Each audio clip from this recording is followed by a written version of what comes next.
playground for the rich and famous. But even in paradise, it is possible for murder to be committed. It's unusual to encounter violent crime in an area such as this, but no place in the world is immune to crime. A lone man makes his way in to see a mystic woman looking for answers. Answers he may not be prepared to receive. The Lord is torn between his pregnant girlfriend, Nadia, and his wife, Jamila. He wants to do the right thing and have it work out well. As each card falls, dark clouds gather on his horizon. And the worst of it is, he has no idea just how quickly the storm is approaching.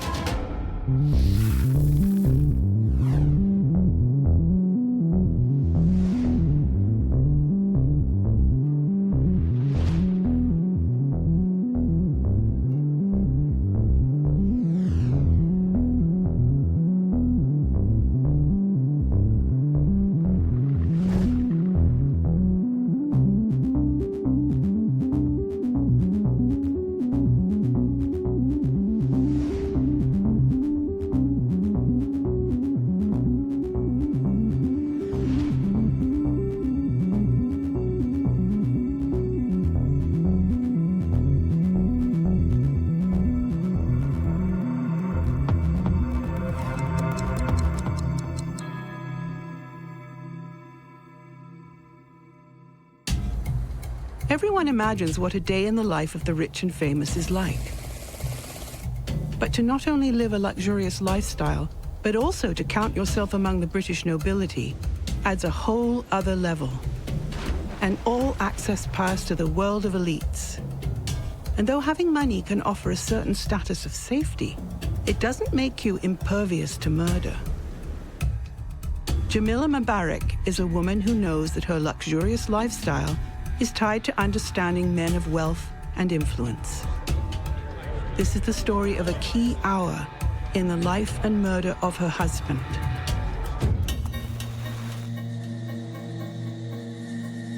November 4th, 2004. A psychic in the French Riviera prepares to share her intuitions with a prominent guest. Little does she know what's in store for Anthony Ashley Cooper. Or maybe she does, but she isn't letting on. With sunny Mediterranean beaches and a series of charming towns that can be explored on foot, the French Riviera is a getaway destination for members of the world's elite. The French Riviera from Monaco to Nice offers plenty of opportunities for a romantic interlude under the sun. The area is famous around the world for its annual film festival held in Cannes.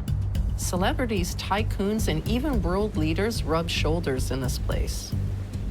The Côte d'Azur has been a vacation getaway for British aristocrats since the 1700s, and to this day, the tradition continues.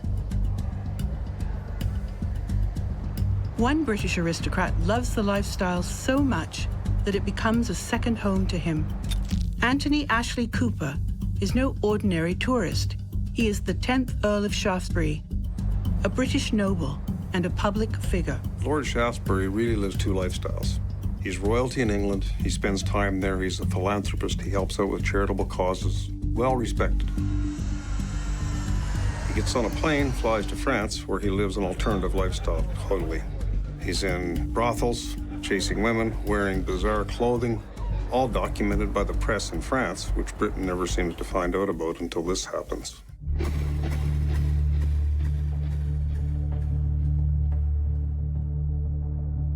November 4th, 2004.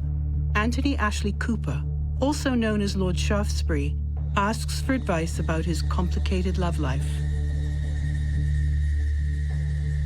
Sometimes when you can't rationalize your way out of a difficult situation, it feels better to rely on superstition. In this case, Shaftesbury probably resorted to a psychic because he couldn't solve his problems on his own. The next night, he has a nightcap in the bar of his resort hotel.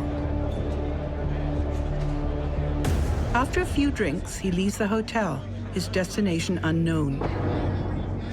This is Anthony Ashley Cooper's last known whereabouts. His family and friends have no idea where he is. Anthony Ashley Cooper is the latest in a long line of Lord Shaftesbury's that date back to the 1600s. The first Anthony Ashley Cooper is the founder of the British Whig Party. The seventh Earl contributes so much to the lives of the English working class. In the 1890s, a statue dedicated to the philanthropy of Lord Shaftesbury is erected in Piccadilly Circus in London. Lord Shaftesbury's mother, Françoise Soulier, treats young Anthony like her most prized possession. In 1947, Anthony's father dies of a heart attack. Françoise moves back home to France, and it leaves Anthony in an unusual position. In 1961, at the age of 22, Anthony inherits the earldom. With his mother is the only place that Anthony truly feels safe, so he spends over half his time with her in France. The life of an English lord comes with many aristocratic duties. He raises two sons on the estate with his second wife, manages a staff, and carries on the Shaftesbury tradition. Lord Shaftesbury becomes president of the Shaftesbury Society, a children's charity founded by his forefathers. He's the chair of the London Philharmonic Orchestra and is a noted conservationist. He wins an award for conservation from the Royal Forestry Society for planting over 1 million trees on the Shaftesbury estate. He's also the president of the Hawk and Owl Trust and the vice president of the Butterfly Conservation Society. The job of Earl comes with a mountain of responsibilities, and until 1999, Lord Shaftesbury handles them well.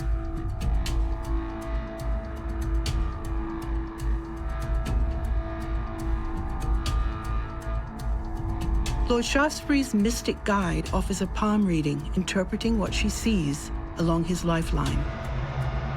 What the psychic would see is a huge detour on the lifeline corresponding to the events that happened between 1999 and 2000, just a few years earlier. Locals say Lord Shaftesbury could normally be seen riding a tractor around the estate grounds. More like a farmer than the philanthropists who preceded him. As time goes by, they see him less and less around the estate. Prior to 1999, Lord Shaftesbury has done a lot of good. He has given a lot of money to various groups, received awards and recognition for his charitable work and what he's done good in the community. So his life is not all bad. His good fortune doesn't extend to his love life, and that drives Lord Shaftesbury away from Britain. Sometimes a close relationship with a parent can affect how a person relates to their spouse. A disruption in one relationship can have an adverse effect on another. In 1999, Anthony's mother, Françoise, dies in France. In 2000, he and his second wife, the mother of his two sons, are divorced, and he abandons his lifestyle for a new life as a playboy in the Côte d'Azur. Lord Shaftesbury is rarely sober by noon, according to friends and associates. In France, he goes by the name of Tony. There are bars in the vicinity that are known to have prostitutes. He frequents these bars, and one of the women that he eventually becomes familiar with is known to have a pimp and be a prostitute. So he does hire prostitutes in these facilities. They say Anthony is a perfect gentleman to these women, although he often says that they remind him of his mother.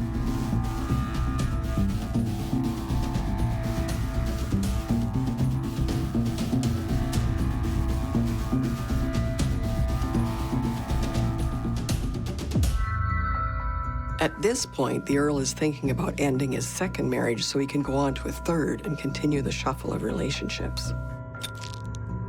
After divorcing the mother of his children and spending more time in the Côte d'Azur, Anthony meets his third wife in Cannes in 2002, Jamila Mbarak. Jamila is divorced with 2 children from a previous marriage, just like Lord Shaftesbury.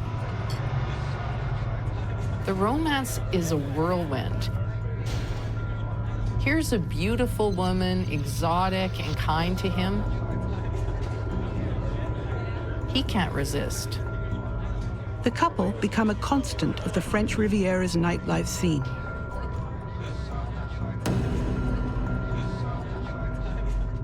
In 2002, Jamila informs Anthony that she is pregnant. Lord Shaftesbury does the noble thing. He pledges to marry Jamila.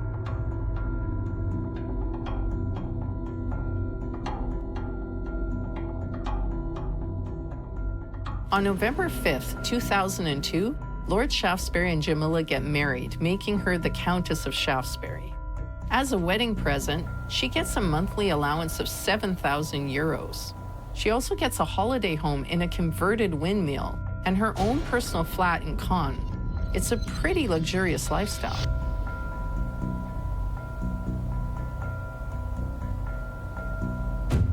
Less than 2 years after his third marriage, Lord Shaftesbury has taken a new lover, Nadia. And while he has an infant child with Jamila, his third wife, he gives the news that he and his newest lover are expecting a child.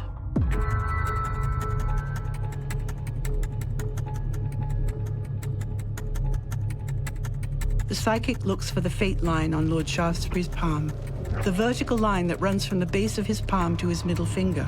If the palm reader is indeed clairvoyant, she would envision a tragic fate for Anthony Ashley Cooper. Of course, neither of them can know what fate lies ahead. He's here to see if there's a supernatural solution to his romantic problem. With this terrible situation facing him, Lord Shaftesbury asks the psychic to help him. But is this a wise decision? Lord Shaftesbury's fate rests on a decision he's about to make.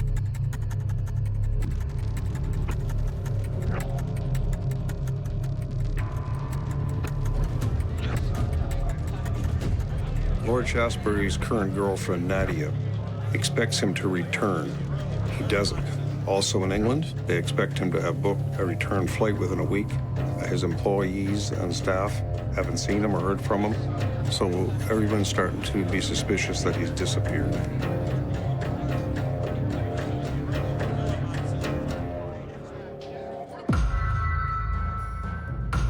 French police receive a call from his attorney as well, all on November 6th, the day after he is seen at the hotel.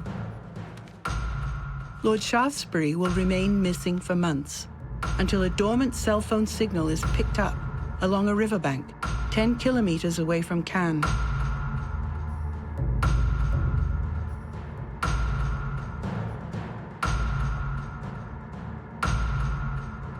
Lord Shaftesbury's wife, Jamila, the Countess of Shaftesbury, checks herself into a mental hospital after learning of his disappearance.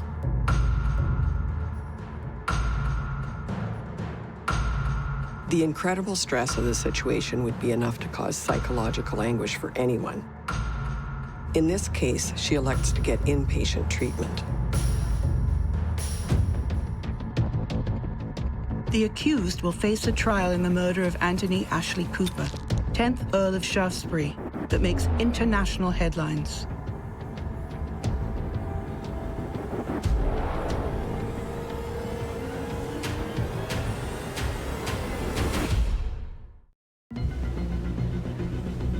November 2004, the south of France, where the world's elite come to play.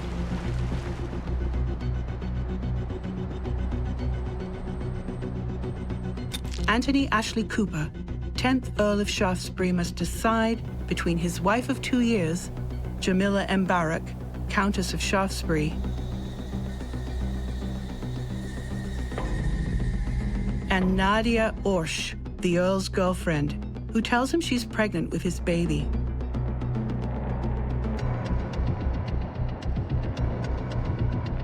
Lord Shaftesbury seeks the advice of Martine Dupré-Cordier, a local fortune teller, to get some insight on this difficult decision.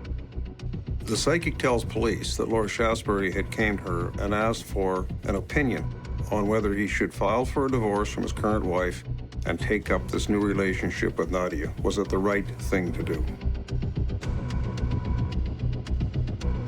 The psychic offers Lord Shaftesbury a deck of tarot cards and asks him to shuffle.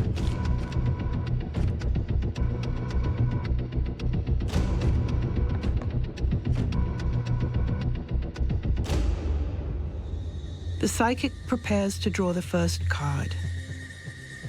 The psychic tells him this card will be the foundation of his decision. Does he stay with his estranged wife, Jamila, or ask for a divorce and marry pregnant mistress Nadia? By the end of this hour, Lord Shaftesbury hopes to feel good about his decision, but the tarot reading tells him and the psychic a much more chilling story. April 2005. After a high-profile investigation that lasts months, French police discover a cell phone signal 10 kilometers outside of Cannes, along a riverbank overlooking a seaside resort. We're talking about a member of the royal family. In England and throughout the world, this is news. To have a lord go missing in a foreign country. The French have a royal go missing on their turf. This royal is not a good boy. They want this cleared up and that incident sent back to England. They don't want bad news for their tourist industry. Detectives broaden their search and discover a secluded spot where Anthony Ashley Cooper's remains have been well hidden. The body of Lord Shaftesbury has been badly decomposed, having been left to the elements for several months.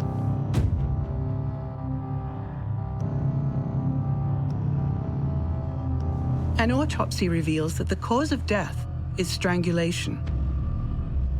Normally, coroners would look for signs of oxygen deprivation in the soft tissues when they suspect a strangulation. In this instance, a lot of those softer tissues would be in very poor condition after the exposure of the body to the elements for so long, but some of the harder tissues may still hold some evidence. The trachea could be crushed or misshapen, and some of the great vessels may show evidence of disruption. Now they have to go back and start redoing this whole case to find out if this was, in his particular case, a crime of passion or just a calculated murder by someone trying to get rid of him.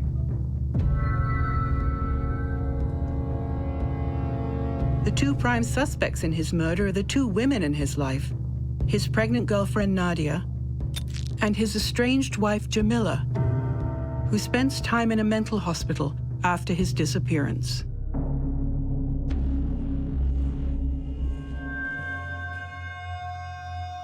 The first card he drew was the Tower card, a card associated with a sudden, surprise change. The Tower can symbolize death and destruction, and that tracks because Lord Shaftesbury is contemplating a decision that will lead to his own death.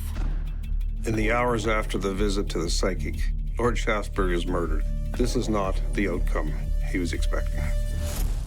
In the weeks before his body is found, police put together an extensive file on everyone in Lord Shaftesbury's life.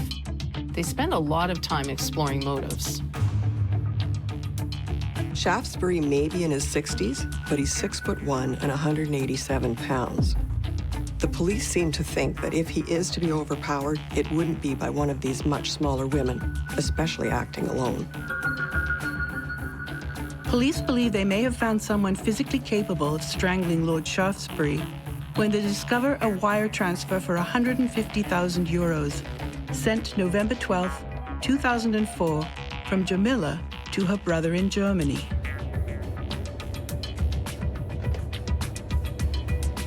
Mohammed Mbarak works in clubs as a bouncer. He's got a criminal record for petty thievery and is a known drug user. Police discover an airplane ticket from Cannes to Germany by Mohammed. He then rents a car, crosses into France, and then returns back to Cannes immediately after. This is very suspicious activity by the brother of the Earl's wife.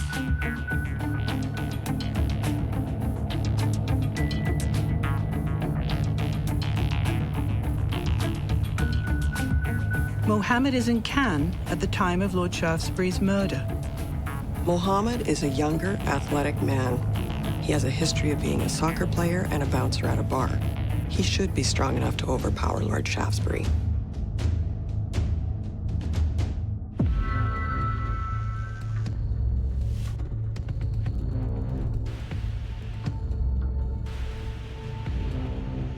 The fortune teller placed another card on the table. It's the Empress card, but it's reversed, appearing upside down on the table. The Tower card in Lord Shaftesbury's tarot card reading can stand for a double cross. Could he be double crossed by his own brother-in-law? When a tarot card comes up reversed, the shadow meaning of the card is at play. In a normal position, the Empress could mean fertility or pregnancy, or even positive relationships with women, but reversed, it means the opposite. When Jamila Mbarak marries Lord Shaftesbury on November 5th, 2002, she becomes Lady Shaftesbury, a countess.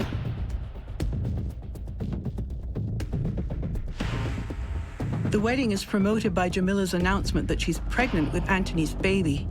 He does the right thing and proposes on the spot.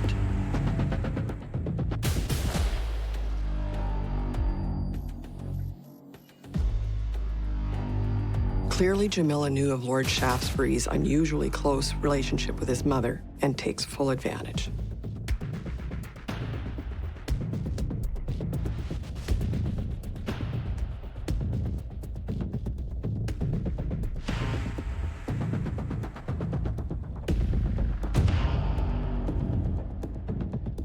Lord Shaftesbury believes the woman he's currently seeing at this time is pregnant, so they arrange to get married. However, there is no baby.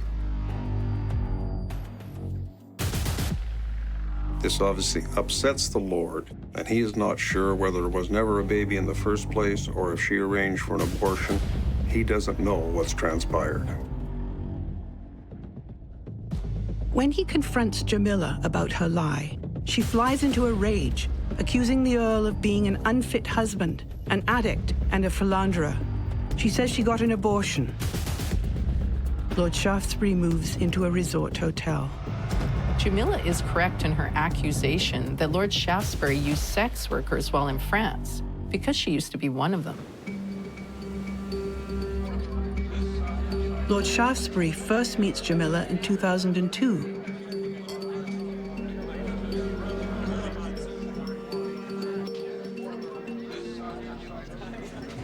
His ex-wife and sons believe that Jamila is trying to access a portion of the estate, either by spending excessively with him or by duping him into giving her money from the estate.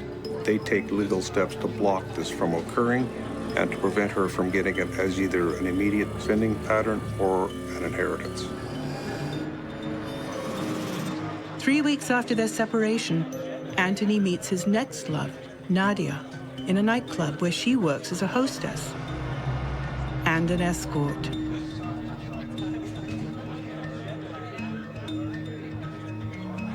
You don't need a fortune teller to figure out that Anthony was looking for love in all the wrong places.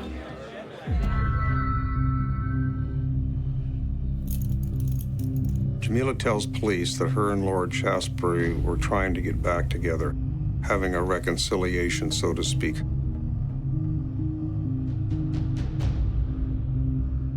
She advised that Nadia's husband was her pimp, and he was threatening Lord Shaftesbury to try to collect money for Nadia's time that she had spent with Lord Shaftesbury.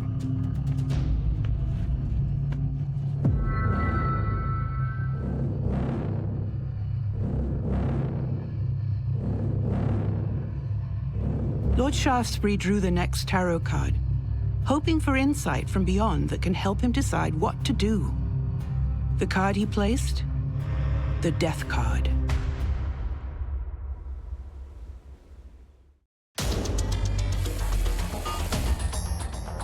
For this member of the British aristocracy, the French Riviera has become a home. The carousing ways of Anthony Ashley Cooper, the 10th Earl of Shaftesbury, lead him into a number of romantic entanglements. One former escort, Jamila Mbarak, is now his estranged wife, while another, Nadia Orsh, claims to be pregnant with the 66-year-old's baby. Lord Shaftesbury appears to visit a psychic on November the 4th, 2004. He's seeking information from her as to whether he should divorce his current wife. But his body would be found months later, the victim of a strangulation.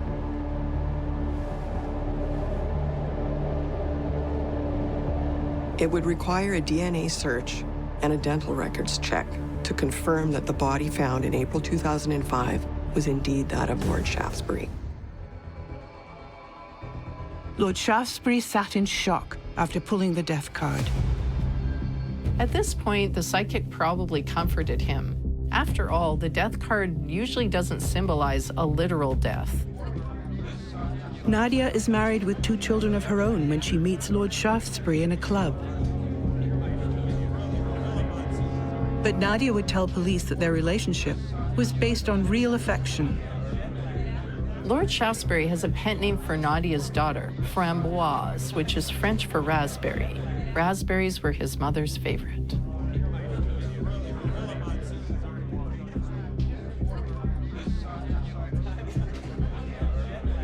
Nadia admits to investigators that when she met Lord Shaftesbury, she was already married with 2 children. The investigators would sense at this time that this is probably a money grab by someone.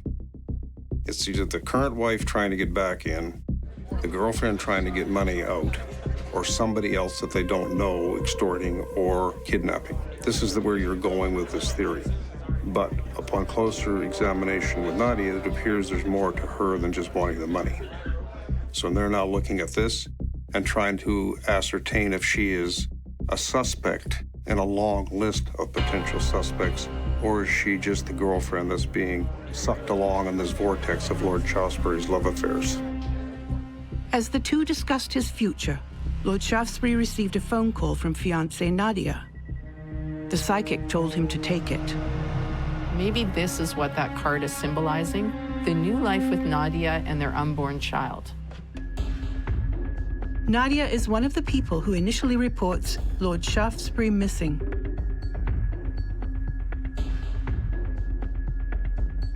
When police interview her, Nadia points the finger at Lord Shaftesbury's estranged wife, the Countess, Jamila. Police build a case against Jamila and her brother, a security guard and petty criminal who lives in Germany.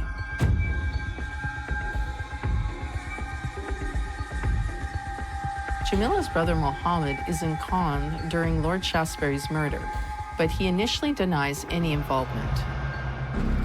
Jamila's wire transfer of 150,000 euros to Mohammed the week following Lord Shaftesbury's disappearance raises questions for police.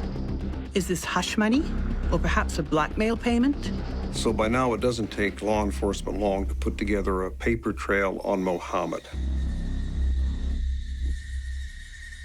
They are able to bring him into custody and start to question him, and he starts to show cracks in his armor and begin to tell them what transpired. The theory that this could be a blackmail payment is quickly discredited.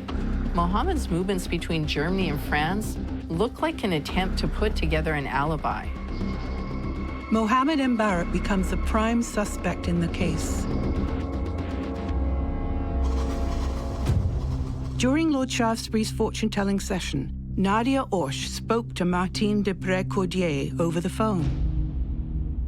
The woman Lord Shaftesbury hopes to make his 4th wife lies to him about her pregnancy.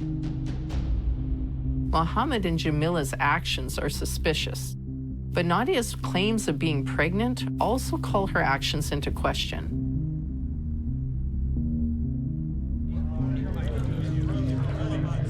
Psychologically, this is a man who's experiencing grief, loneliness, and addiction. And he's using his money to try and cope with all of it. He's being taken advantage of. He may even realize that.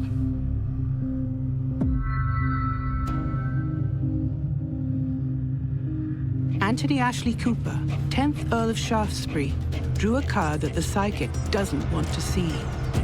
He placed the 3 of Swords on the table. The 3 of Swords is not a good card to draw when you're asking about your future.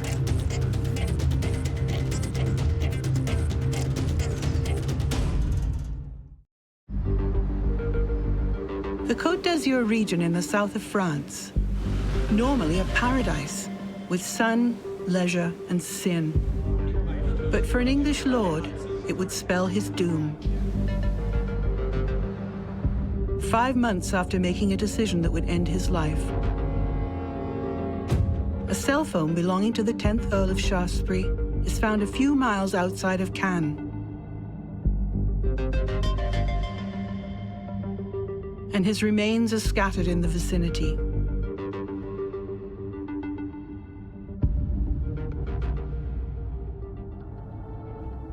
The day before his disappearance, Lord Shaftesbury visits a psychic, looking for guidance with his love life.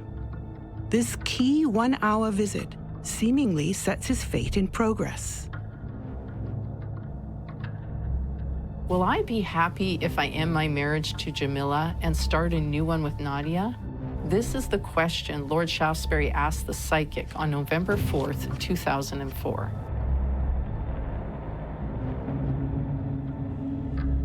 Lord Shaftesbury has just drawn a foreboding card, the Three of Swords. The Three of Swords predicts pain and loss.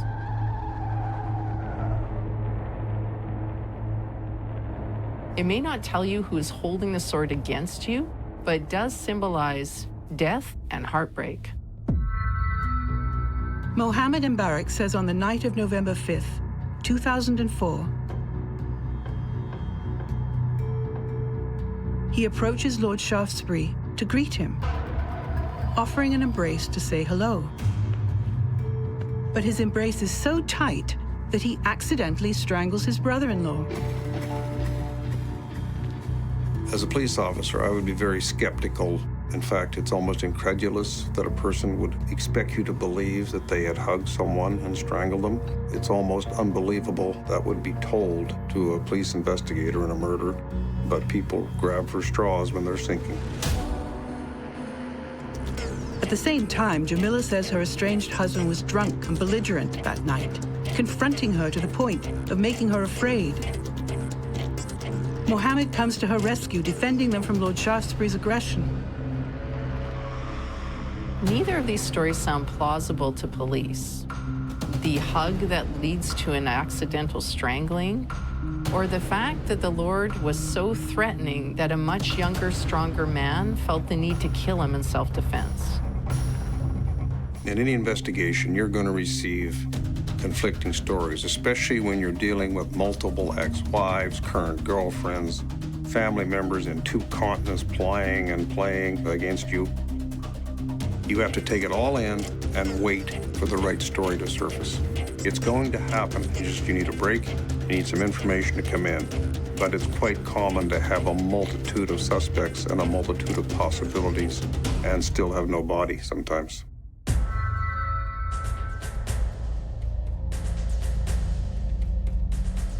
In his session with the psychic, Anthony Ashley Cooper continued to search for answers of his own. He's actually using a tarot card spread to decide on a course of action that's going to dramatically affect the lives of so many different people. If the answers really are in the cards, Lord Shaftesbury isn't heeding them. Detectives take an unusual measure in the investigation. They recreate the moments that follow Lord Shaftesbury's murder. Police take Mohammed Mbarak on a drive, 10 miles outside Cannes, to where the body of Lord Shaftesbury was found.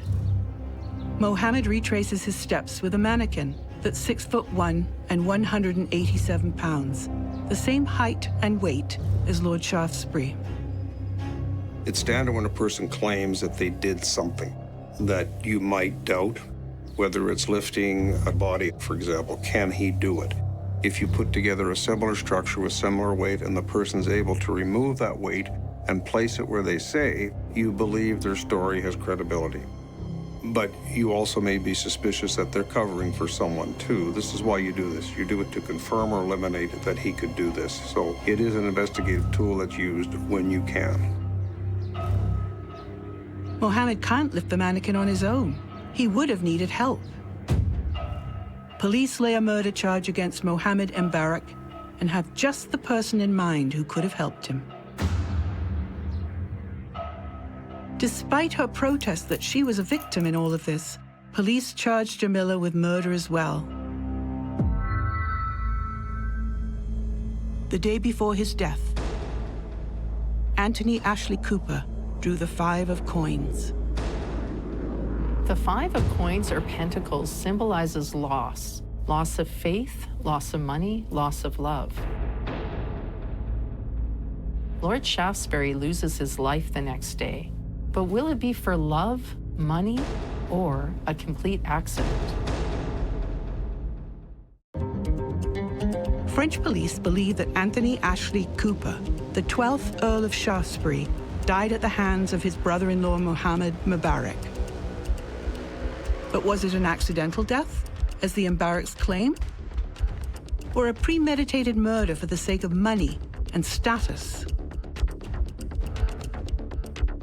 The day before his death, Lord Shaftesbury visits a psychic. He's torn between his wife Jamila and girlfriend Nadia. Lord Shaftesbury makes the decision to divorce Jamila so he can marry Nadia. He leaves the psychic, having no idea of the brutality that lies in wait. French police charge Jamila, Countess of Shaftesbury, with murder, along with her brother Mohammed. They're both tried at the same time.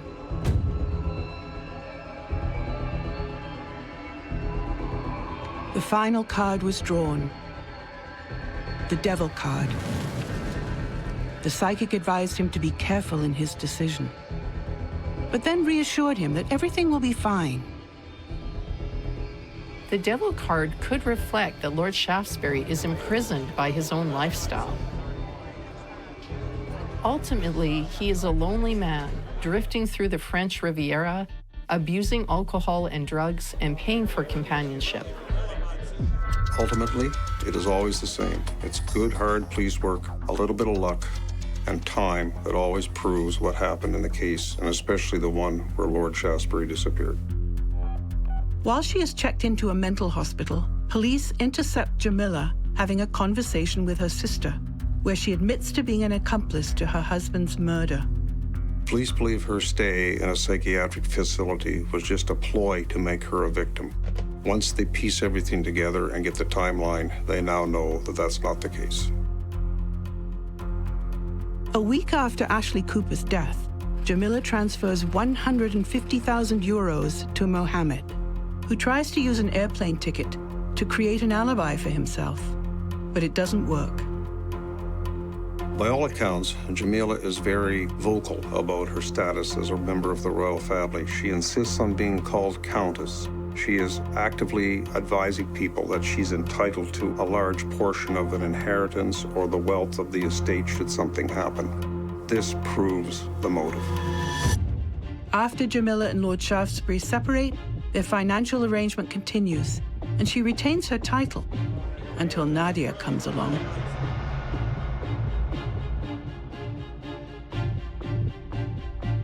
After a visit to the psychic to muster up some nerve, Anthony confronts Jamila on their second wedding anniversary to ask for a divorce. But there's an unexpected visitor in Jamila's flat. Jamila's surprise guest is her brother Mohammed.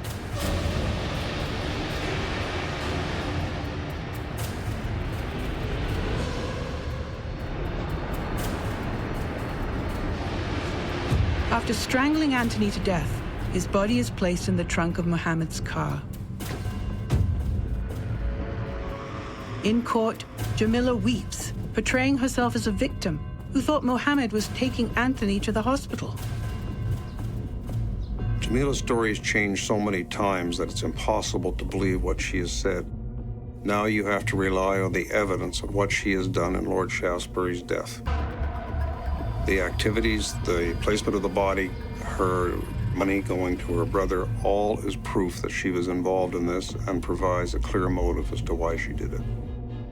And the fact that she helped dispose of his body was another nail in the coffin. The scandalous trial garners international headlines. There are several outbursts, including one more moment where Mohammed must be ushered out of court.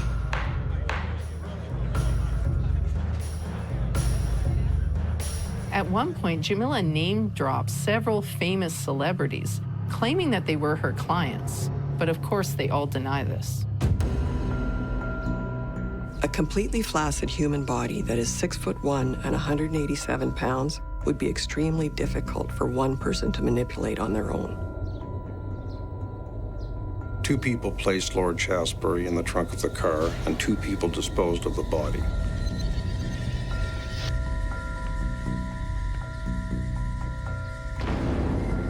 Jamila is the obvious other person. The reward to her brother for helping her was 150,000 euros to do this. So this is what put the final pieces in this puzzle together and put the nail in the coffin for both of these people to be convicted of murder. Under oath, Jamila tells the court that she thought they were going to the hospital. However, the evidence shows otherwise. One of the great tools we have with cell phones is being able to triangulate cell phones between towers when they communicate.